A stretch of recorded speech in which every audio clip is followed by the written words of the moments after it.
Selamat siang anak-anak. Siap, Pak. Bagaimana, sudah siap untuk menerima pelajaran untuk hari ini?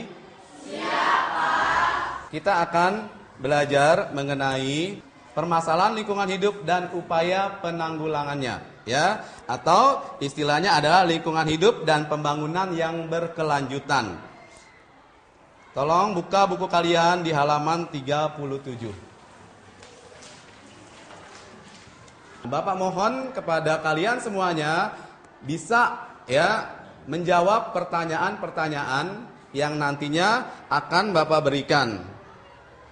Pelajaran hari ini yaitu menggunakan metode baru, yaitu metode baru, metode cooperative learning type, giving question and getting answer. Maksudnya kita bekerja sama antara saya guru dengan kamu siswa, ada kerjasama dalam arti bisa memberikan respon kegiatan belajar mengajar yang positif, Jadi kalau saya tanya kamu harus menjawab, begitupun sebaliknya kamu bertanya temanku juga bisa menjawab. Nah, giving question yaitu artinya bertanya, sedangkan getting answer adalah menjawab dari pertanyaan-pertanyaan yang nantinya akan diberikan. Oke, baiklah, untuk kali ini kita lihat pelajaran mengenai bab 3 yaitu permasalahan lingkungan hidup.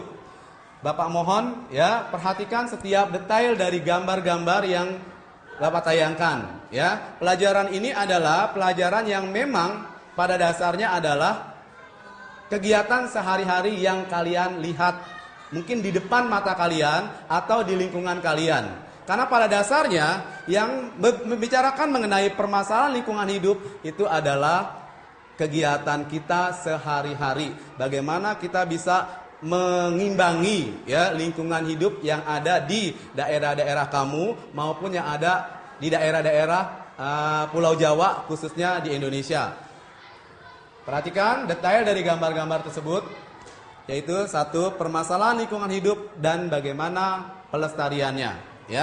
Nah, mungkin di mindset kalian, di logika kalian, tergambar apa sih gambar ini?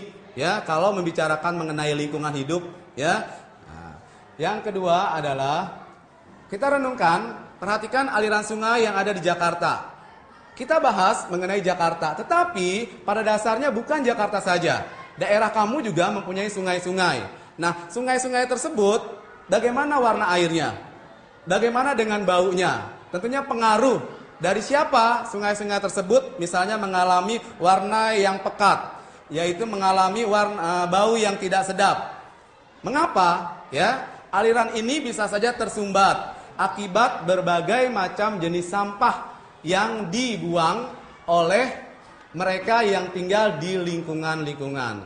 Terutama dilihat dari mulai sampah dapur. Mereka membuang sampah baik itu sampah organik maupun sampah anorganik. Dari industri, pabrik-pabrik yang ada di lingkungan, khususnya di lingkungan-lingkungan yang limbahnya itu mengalirkan airnya ke sungai, sampai dengan mungkin saja kotoran manusia. Banyak manusia itu yang membuang hajat sembarangan tanpa mengimbangi komunitas atau sistem yang ada di sungai tersebut. Bahkan kita tahu sungai yang terpanjang misalnya saja di Pulau Jawa khusus Jakarta yaitu Sungai Ciliwung, sampai mempunyai julukannya adalah Sungai Jamban Terpanjang dan Bak Sampah Terpanjang. Kamu bayangkan bak sampah terpanjang atau jamban terpanjang. Jadi identiknya penggunaan kata ini adalah sudah jelek atau buruk di depan masyarakat khususnya Indonesia. Pada musim hujan sungai-sungai tidak mampu lagi menampung air. Mengapa? Nah, inilah yang dikatakan nanti ada timbulnya pendangkalan. Dikarenakan sampah-sampahnya itu sudah terlalu banyak dan bisa menghambat aliran air. Bagaimana akibatnya? Mungkin terjadilah banjir di mana-mana yang merusak tatanan kehidupan ekonomi. Ekonomi orang yang bekerja itu jadi lumpuh. Mereka tadinya bekerja tetapi mereka tidak bisa lagi menggunakan transportasi, dalam arti tidak berjalan dengan normal. Terus dan budaya masyarakat. Terjadilah misalnya saja budaya masyarakat itu sudah mulai kendor. Dalam arti kenapa? Karena memang tadi ya adanya musibah banjir sehingga kultur dari masyarakat itu mengalami perubahan. Rekan guru, pembelajaran IPS tentang lingkungan hidup dan pembangunan serta penanggulangannya merupakan satu materi pembelajaran yang menarik. Agar pembelajaran ini juga disampaikan dengan cara yang menarik perhatian siswa, guru perlu mempraktekkan metode yang paikem. Pembelajaran aktif, inovatif, kreatif, efektif, dan menyenangkan. Dalam pembelajaran IPS, agar pembelajaran menjadi bermakna, salah satu metode yang dapat dipraktikkan oleh guru adalah metode Cooperative Learning Type, Giving Question, and Getting Answer, yaitu melatih peserta didik memiliki kemampuan dan keterampilan bertanya dan menjawab pertanyaan. Anak-anak, sekarang kita akan belajar mengenai permasalahan lingkungan hidup dan upaya penanggulangannya. Yaitu kita dengan menggunakan metode Cooperative Learning Type Giving Question and Getting Answer. Yaitu bahwa kita bisa bekerja sama antara guru dengan murid, murid dengan guru. Jadi ada flashback yaitu timbal balik. Bagaimana seorang guru itu bertanya dan kamu bisa menjawab dengan jawaban yang benar. Sangat menarik dan asik, Pak. Oke. Baik anak-anak, langkah pertama metode ini adalah Bapak akan membagikan dua kartu ya. Kartu yang pertama adalah kartu yaitu kamu bisa menjawab pertanyaan dan kartu yang kedua adalah kartu mengenai pertanyaan ya. Kita tolong bagikan.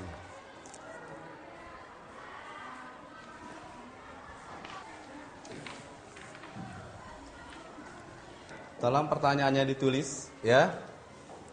Dengarkan baik-baik apa yang saya tanyakan. 1. Jelaskan pengertian abiotik.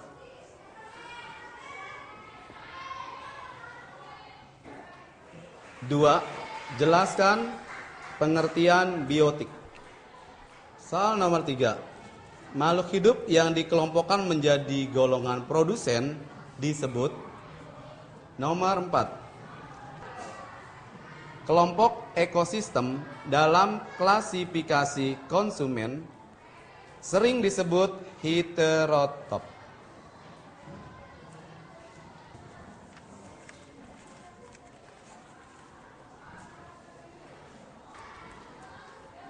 Bagaimana anak-anak? Bisa menjawab semua pertanyaannya? Bisa, Pak. Oke, bagus ya. Sekarang Bapak akan memberikan pertanyaan ya. Makhluk hidup apakah yang digolongkan sebagai produsen? Semuanya hampir bisa menjawab. Sekarang kamu Pak Uji.